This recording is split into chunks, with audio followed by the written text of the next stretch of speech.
Hey everybody, and welcome to another episode of In Hindsight.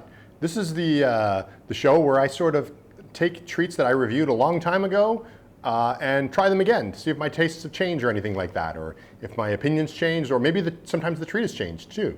So today we're looking at the Big Turk. So I have a Big Turk bar. For those unfamiliar, it's kind of a weird name for a candy bar, Big Turk. Is it offensive? I don't know.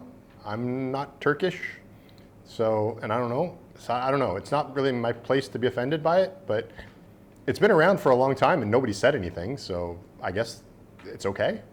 But basically, they say it's Turkish delight. They even say lokum, covered in chocolate, and it's a bar that's been around for a while. So like, it's funny because I've known Turkish delight for pretty much my entire life. So to some degree, it's like I've been eating like Big Turks for a while, and so I've known about Turkish delight. But in the review, I talk about the fact that I've actually eaten real Turkish delight, and I had when I was a little kid, and then I ate these bars and didn't find it. Since I'm writing this review, I've eaten a lot of Turkish delight, and I've tasted some amazing Turkish delight. So the problem this bar might have is that I'm going to be considering it Turkish delight, not on its own. And in the review, I get into that a little bit. I say it's like I describe what the bar is actually like, but to me, it doesn't measure up to Turkish delight in the review. So that was after having eaten like a bit of Turkish delight, but now I've eaten a lot of Turkish delight. And so maybe I've eaten more varieties of Turkish delight. Maybe I'm more open, or maybe this is just going to be less and less like Turkish delight than I imagined. So it's a Big Turk bar. It's a weird shaped bar. Got these little lumps. Oh, I can already smell. It's got this Big Turk smell to it. It's making me a little nervous, but I'm gonna try, see if this is, I'm gonna compare it two ways. I'm gonna say, try objectively to see if I like it or not, but also see how, you have to compare. If it's saying it's Turkish delight, it's gotta be Turkish delight, right?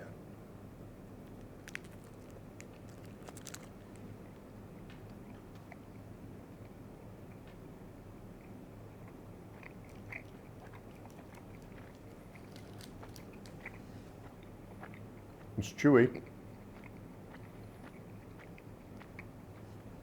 As you can see by this picture, it's red. This is not, I don't know why how you could say this is Turkish delight. After having eaten more Turkish delight, the best way, it's a little more, it's denser than Turkish delight. It's more like, it's a gummy. It's basically like a really dense gummy. And it tastes like gummy feet, like those red gummy feet that you get. I got a picture of it up there because I reviewed them. So that's what the red tastes like.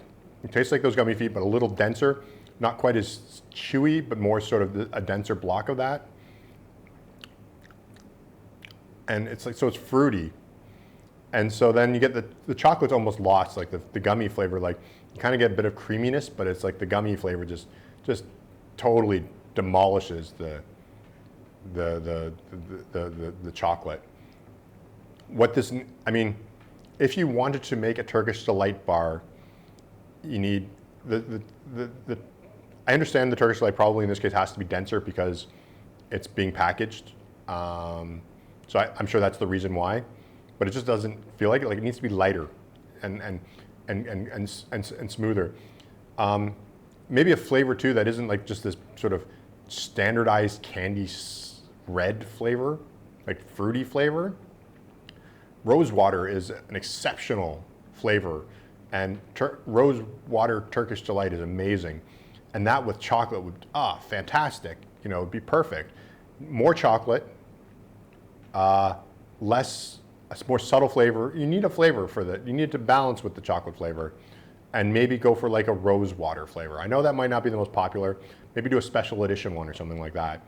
But I'm gonna agree with myself, my younger self, and say yes, this is not Turkish delight. It's just gummy. It's a gummy candy bar that's marketed to be like Turkish delight.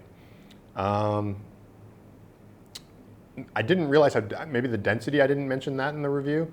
But other than that, I'm pretty much agreeing with my review. It's not the greatest bar in the world. It's not horrible. Objectively, it's a chocolate-covered gummy, but it needs more chocolate. So if you were to just take it as that, like if you were to say it's a chocolate covered gummy, it just needs more chocolate, or dark chocolate maybe, just something that you can get a little more of the chocolate flavor, because at this point it kind of smooths out the fruity flavor a little bit, but it's weird. It's a weird candy bar, and it's been around forever. So obviously there's people who love them. So if you love a Turkish Delight or a Big Turk bar, kind of let me know why. I mean, they're different, I guess. They're unique. So if you like different, for the sake of different, it's cool. I mean, the gummy isn't bad. I like those red gummy feet, so it tastes good, but I just, I think I'm just offended by the idea of calling it like lokum or Turkish Delight when it's obviously not. It's just gummy. And although that's the question, is Turkish Delight like the earliest gummy? That might be a future something I talk about, maybe an episode of Junk Food and You. So, well, thanks for watching this episode where I'm confusedly trying to figure out what a Big Turk is supposed to be. Thanks for watching, and we'll see you next time. Bye. Thanks for watching. And if you want to follow me on social media, you can go to candycritic.org to find links to everything from Facebook, Twitter, Instagram, or whatever. You can also read well over 1,000 candy reviews, with new ones coming all the time. Candycritic.org also has links to pick up my latest books, as well as some cool candy-themed merchandise.